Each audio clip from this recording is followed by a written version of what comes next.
세상에서 가장 큰 나무는 어느 정도 크기를 가지고 있을까요? 한 몇 메타 정도 될까요? 세상에서 가장 큰 나무 그러면 여러분 그냥 상상으로 짐작으로 하면 한 몇 메타 될 것 같아요? 아무 생각이 없어요? 한 몇 메타? 네? 한번 대강 말씀해 보세요. 뭐 잘못 얘기한다고 경찰서에 붙잡혀가지도 않으니까 한 몇 메타 정도 될 것 같아요? 최고로 큰 나무. 네? 한 50m? 50m. 또 한 몇 메타 정도 될 것 같아요? 그거 쓸데없는 거 물어봅니까? 그런 뉘앙스. 세상에서 가장 큰 나무로 알려진 나무가 있는 것은 미국이에요. 캘리포니아에 있는 레드우드 국립공원.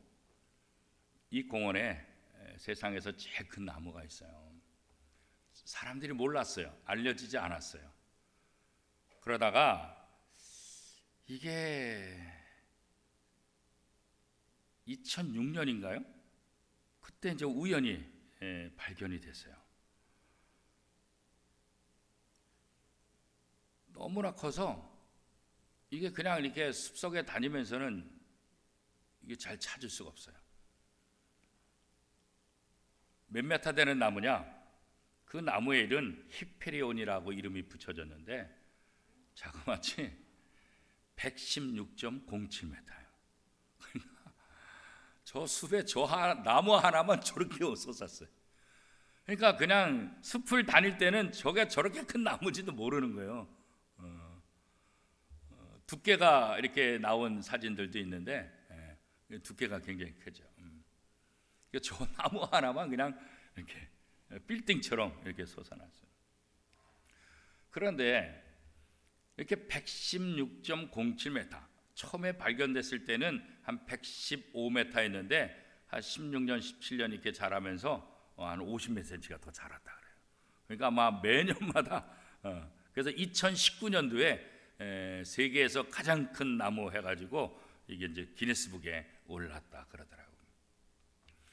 그런데 저렇게 큰 나무가 처음부터 저렇게 큰 나무로 있었느냐? 그렇지 않잖아요. 지금도 조금씩 자라고 있다 그러는데. 그러니까 저 나무도 저렇게 세상에서 제일 큰 나무도 뭐서부터 시작됐을까요? 조그만 씨로부터 시작이 됐을 거예요. 그러면서 조금씩 자라면서. 뭐 학자들에 따라서는 저게 한 600년 됐을 것이다, 800년 됐을 것이다, 이렇게 이제 학자들은 주장을 해요. 그것도 주장뿐이지 사실 잘 모르는 거잖아요, 그렇죠? 그러니까 600년에서 800년의 시간이 흐르면서 저렇게 어마어마한 세계에서 제일 큰 나무가 된 거예요. 모든 것은 다 작은 씨부터 시작이 되는 거예요. 우리가 예수를 믿고 우리 안에 새 생명을 갖게 되고 우리 안에는 이 새 생명이 장차 하나님 앞에 갔을 때 얼마나 커질까.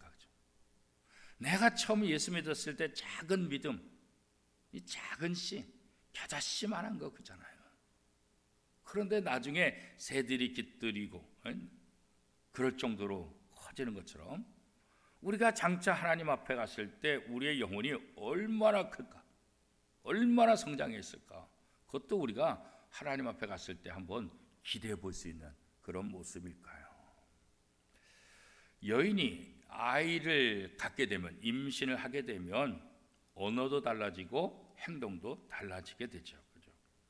매사에 조심 신중하고 또 신중한 생각을 하게 되고 말을 하게 되고 행동을 하게 되는 거예요. 그죠? 평상시에는 전혀 듣지도 않았던 클래식 같은 걸 막 들어요. 그죠? 뭔지도 모르면서 들어요. 왜? 클래식 들려주면 좋다 그러니까 그냥 듣는 거예요. 그죠? 어떻게든지 좋은 생각하려고 하고 어떻게든지 맛있는 거 먹으려고 하고, 그죠? 나쁜 것은 가급적 안 보려 하고 나쁜 말도 가급적 안 하려고 하는 거, 그죠? 몸이 아파도 주사 안 맞아요. 약도 못 먹어요. 왜요? 태아 때문에. 태아에 영향을 준다는 것 때문에 엄마는 참는 거예요. 그죠? 엄마가 돈을 많이 벌어도 유명한 사람이라도 이 아이에게 영향을 제대로 주지 못한다고 한다면, 아이에게 손해를 줄 수 있다고 한다면 그 좋은 직장도 휴직하든지 그만둬요. 하던 일도 다 멈춰요. 왜 그래요? 아이 때문에 그런 거예요.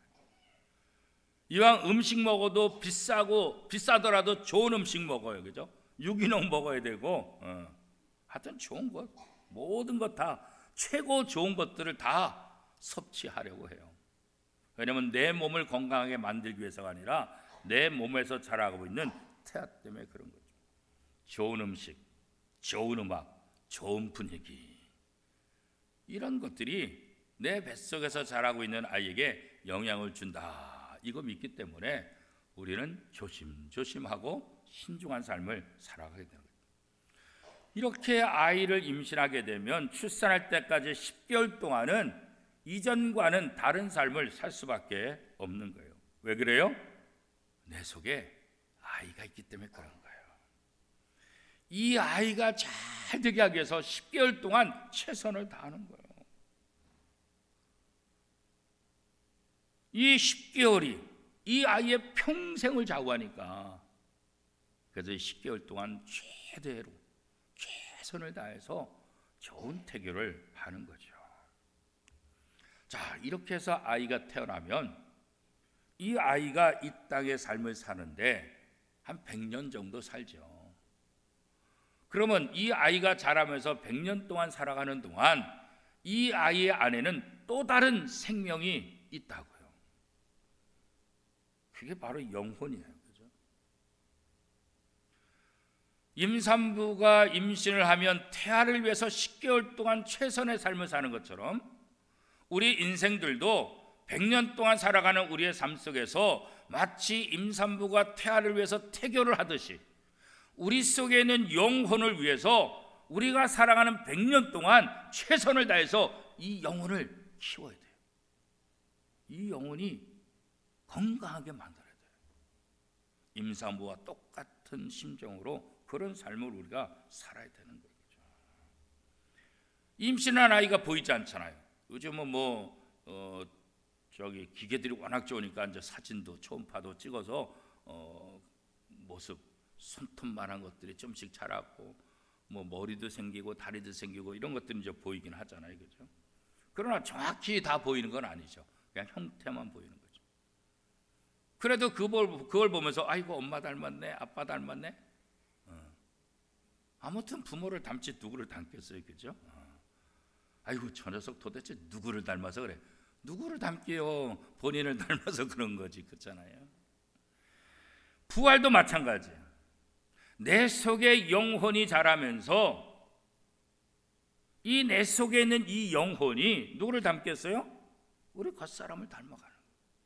우리 겉사람이 어떻게 하냐에 따라서 이 속사람이 영향을 받게 되는 거예요. 그리고 때가 되면 이 겉사람은 모든 걸 내려놓고 흙으로 돌아가는 거예요.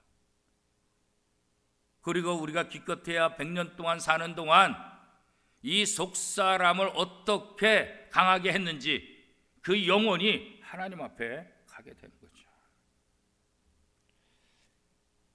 예수님께서도 말씀하셨고 사도 바울께서도 이 부활에 대해서 분명하게 이야기를 하고 있어요. 그죠? 부활이 없다고 믿는 사람들이 가장 어리석은 사람이라고, 미련한 사람이에요. 부활이 있다는 것은 확실하기 때문에 우리가 준비해야 돼요. 아이를 임신하면 그 아이가 출산할 것을 우리가 날짜를 받아놓고 기다리고 준비하는 것처럼 우리가 부활을 믿는다고 한다면 우리 이 육체의 마지막이 올 때까지 기다리면서 우리의 영혼을 건강하게 만들 책임이 우리에게 있는 거예요. 그래서 우리의 평생 100년밖에 안 되는 우리의 삶을 통해서 우리의 부활의 생명, 우리의 영혼을 최상의 상태로 만드는 기간이 이 겉사람이 이 땅에 사는 동안 해야 될 일이에요.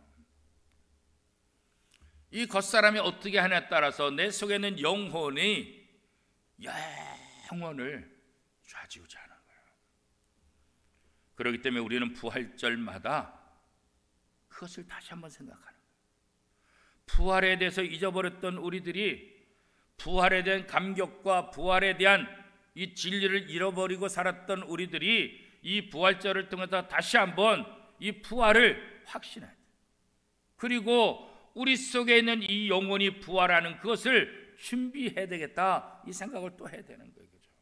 그렇기 때문에 부활절마다 우리는 그냥 덤덤하게 부활절을 맞이할 것이 아니라 이 부활절을 맞이할 때마다 지난 1년 동안 내 속에 있는 영혼이 얼마나 자랐는가, 이거 확인해야 돼요.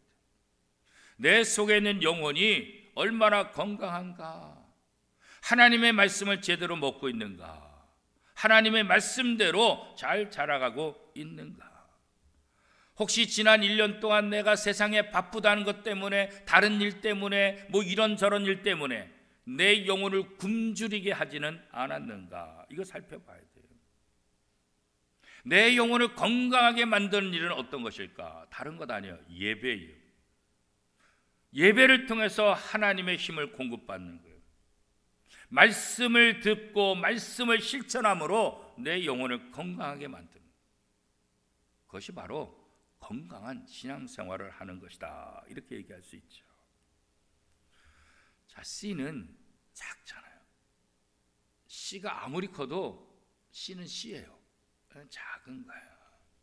그런데 이 씨가 뿌려지고 흙에서 싹이 나고 이렇게 하면서 이게 우리가 상상할 수 없는 어마어마한 큰 열매로, 나무로, 꽃으로 피어나는 것을 보게 되죠. 우리 몸도 마찬가지죠.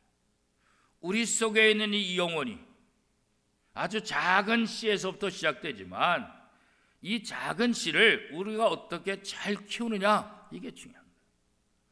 임산부가 자기 속에 잉태된 아기를 어떻게 건강하게 잘 키우느냐, 이것과 똑같은 거예요. 마지막 날이 다가오면, 출산일이 다가오면 아이가 엄마의 뱃속에서부터 나오는 것처럼 이 육체를 다 흙으로 보내고 우리의 영혼이 하나님 품으로 안기게 되는 그런 그날이 온다는 거예요. 그런데 그날이 되면 오늘 성경에 보니까 다 같은 것은 아니다. 씨가 각각의 씨가 있듯이 하늘의 영광도 다르고 별의 영광도 다르고 달의 영광도 다르고 해의 영광도 다른 거죠. 짐승의 육체, 사람의 육체, 식물의 육체 다 다른 것처럼 마지막 날 그 영광의 부활의 모습에도 각자 다 다를 것이다 라고 말씀하고 있어요. 하늘에 속한 자와 땅에 속한 자, 이렇게 크게 둘로 나누면 이렇게 돼요. 하늘에 속한 자와 땅에 속한 자. 부활은 하늘에 속한 자가 얻을 수 있는 거예요. 땅에 속한 자가 이 부활을 경험할 수가 없는 거예요. 어머니 뱃속에서 태아가 만들어지는 것처럼 이 땅에 100년 동안 살아가는 우리 인생 속에서, 우리의 삶 속에서 이 부활의 이 새 생명, 이 속사람이 점점 건강하게 자라게 되는 거예요. 그래서 성도는 참으로 복된 존재이다. 왜냐하면 성경에 보니까 왜 우리가 복된 존재냐? 썩어질 것을 심어서 썩지 않는 것을 거두기 때문에. 허물과 죄로 죽었던 우리들, 썩어져 없어질 것들인데 우리가 예수를 영접함을 통해서 우리의 썩어진 것을 통해서 썩지 아니할 시 예수 그리스도를 얻었기 때문에, 그래서 성도는 가장 복된 존재이다. 이 땅에서 가장 귀한 돈이건 금이건 권력이든 명예든 힘이든 이 모든 것들은 다 뭐예요? 썩어질 것이다. 성경 그렇게 말하고 있어요. 다 썩어질 거예요. 심지어 우리 사람들 간의 의리, 충성, 어떤 도덕적인 것, 이 모든 것도 뭐예요? 다 썩어질 거예요. 다 썩어질 거예요. 이 썩어질 것을, 영원한 것을 위해서 투자하면 이게 썩지 않는다는 거예요.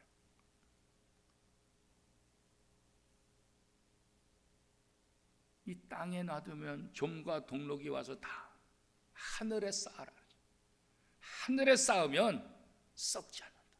하늘에 쌓으면 영원토록 하나님 앞에서 아름답게 쓰임받게 될 것이다. 그렇게 말하잖아요.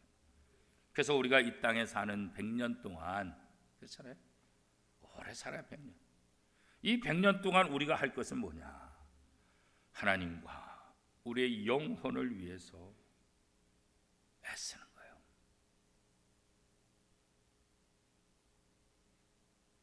잘 사는 거야. 썩어질 것으로가 아니라 썩지 않을 것으로. 그래서 성도의 삶의 하루하루는 마치 임산부의 하루하루의 삶과 같은 거다. 이렇게 얘기할 수 있어요. 우리 안에는 영혼, 이거 소중하겠죠. 우리의 겉사람도 소중하지만 이 겉사람은 흙에서 왔기 때문에 흙으로 갈 거예요. 이 겉사람보다 더 중요한 것은 뭐예요? 우리의 속사람이에요. 겉사람이 죽어져도 속사람이 살아나야 돼, 그죠? 그런데 겉사람을 살리기 위해서 속사람을 죽인다고 한다면 이건 말도 안 되는 거예요, 그죠? 우리는 날마다 하나님의 형상을 닮아가는 모습으로, 그래서 늘 말씀을 묵상하는 거예요. 말씀을 듣는 거예요. 말씀대로 사는 거예요, 그죠? 몸이 아프고 고통과 힘든 그런 상황 속에서도 우리는 이 겉사람보다도 우리 속에 있는 속사람, 새사람을 위해서 더 힘쓰는 거예요. 속사람에게 유익을 주는 삶을 사는 거예요. 사도 바울이 그랬잖아요. 예수님이 그랬잖아요. 그렇죠?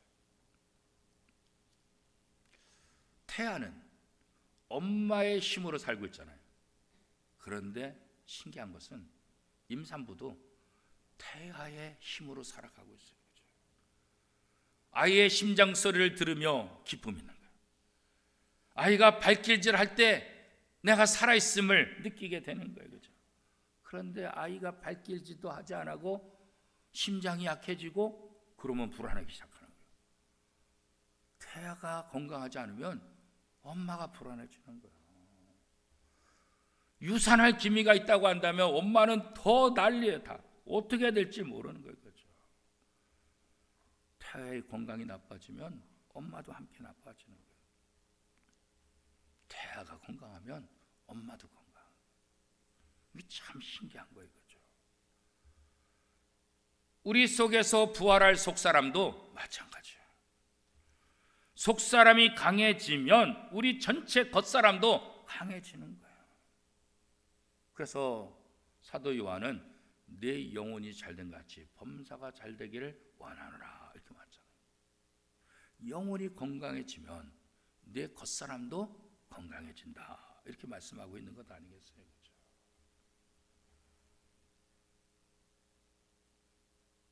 아무리 세상 일이 잘 된다 할지라도 이 속사람이 병들면 우리는 두려움에 빠질 수밖에 없어요.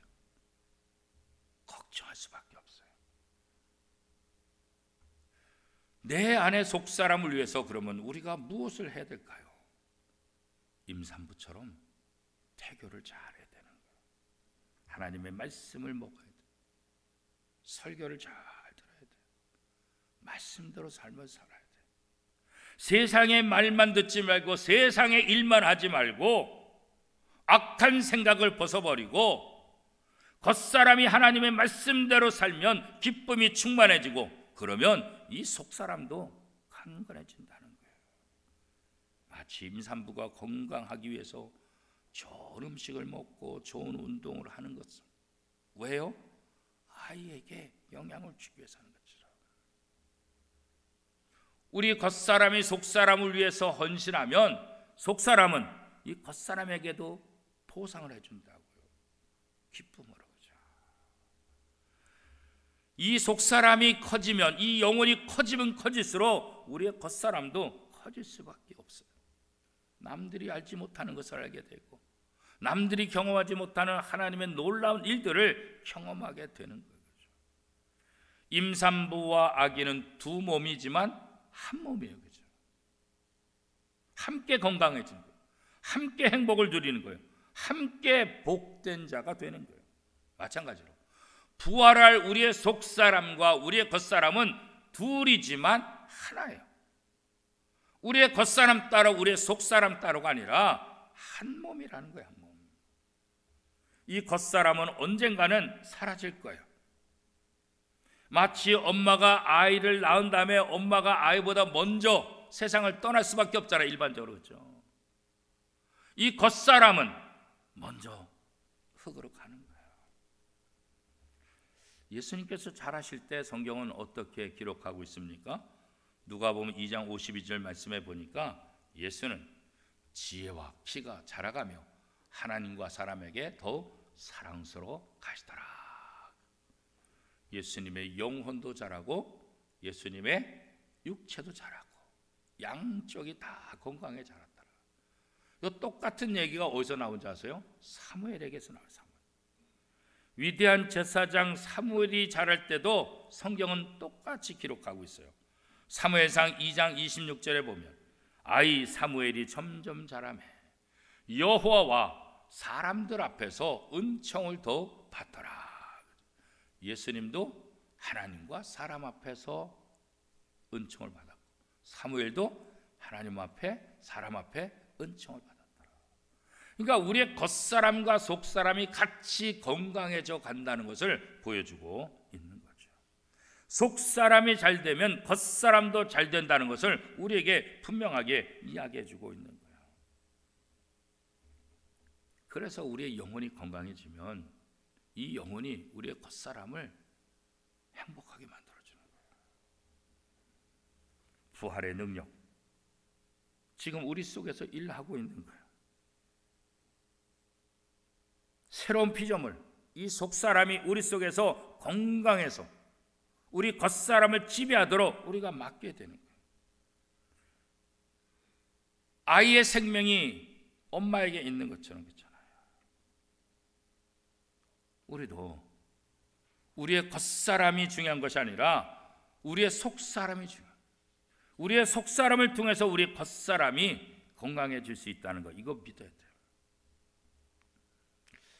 사도 바울만큼 이 땅에서 세상을 크게 움직이고 엄청난 업적을 남긴 사람은 아마 없을 거예요. 그죠? 누가 사도 바울을 능가하겠어요? 그죠? 그런데 사도 바울의 삶의 목표를 모르는 사람이라고 한다면 사도 바울의 삶이 정말 불쌍할 거예요. 아, 왜 이렇게 힘들게 살아? 아, 왜 이렇게 어렵게 살아? 좀 쉽게 살지, 편하게 살지.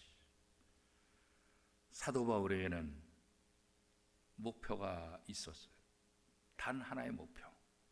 빌립보서 3장 10절 11절은 이렇게 기록하고 있어요. 내가 그리스도와 그 부활의 권능과 그 권한에 참여함을 알고자 하여 그의 죽으심을 본받아 어떻게 해서든지 죽은 자 가운데서 부활에 이르려 하노니. 사도 바울의 오로지 한 가지 목표는 뭐냐면 부활에 참여하는 거예요. 부활에 참여하지 않으면 자기의 인생이 아무것도 아니라는 것을 알았어요. 부활에 참여하는 것이 자신의 삶의 목표예요. 그래서 그는 어떤 고난도 어떤 아픔도 어떤 장애물도 다 견딘 거예요. 부활이 무엇입니까? 여러분, 부활을 보았습니까? 하나님은 이 세상을 통해서 우리에게 부활을 예고하고 보여주잖아요. 봄만 되면 아름다운 꽃들이 만발하잖아요. 그렇죠? 겨울에 보면 다 죽었어. 그렇죠? 겨울에 되면 다 죽었어. 아무것도 없어. 근데 신기하죠? 봄이 되면 그 두텁던 딱딱했던 얼음덩어리 같았던 그 땅을 움틀움틀 깨면서 올라오는 새싹들이 있다. 지난주일 모든 예배 마치고 저녁에 이 진달래 동산에 올라갔더니 와, 사람들이 여전히 막 진달래가 쫙 펴 있는데 너무 이 세상의 모든 꽃들이 겨울에는 죽은 것 같았지만 봄을 맞이하면서 모든 그 두꺼운 딱딱했던 땅을 뚫고 올라와서 꽃을 피우는 거예요. 세상을 아름답게 만듭니다. 하나님은 이 자연의 이치를 통해서 우리에게 부활을 예고하는 거예요. 죽은 것 같았지만, 아무것도 아닌 것 같지만, 겨울 동안 죽었던 것처럼 보이던 새싹들이 봄에 올라오듯이 부활의 역사가 일어날 것임을 우리에게 예포해 주는 거예요.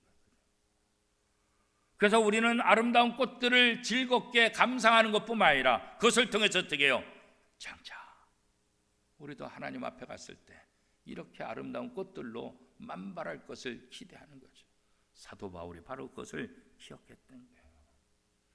오늘 본문 고린도전서 15장 13절에서 15절 말씀에 보면, 만일 죽은 자의 부활이 없으면 그리스도도 다시 살아나지 못하였으리라. 그리스도께서 만일 다시 살아나지 못하였으면 우리가 전하는 것도 헛것이요 또 너희 믿음도 헛것이며 또 우리가 하나님의 거짓 증인으로 발견되리니. 그렇잖아요. 부활이 얼마나 중요한지. 부활이 없으면 그리스도의 죽음도 헛된 것이고, 부활이 없으면 아무것도 아니에요. 내가 전하는 모든 것도 다 헛된 증언, 거짓 증언이 될 수밖에 없다. 사도 바울이 믿음을 갖는 이유가 바로 여기에 있는 거예요. 그저 세상에서 잘 먹고 잘 사는 것이 믿음의 목적이 아니라, 착한 일하고 귀하게 쓰임받는 것, 그것이 목적이 아니라 사도 바울이 가진 목표 그 하나는 뭐예요? 바로 부활이에요. 부활에 참여하는 것. 이 땅에 사는 동안 부활의 씨를 뿌리고 그 부활의 씨를 키우는 것, 그것이 바로 성도들의 그리스도인의 삶인 거예요.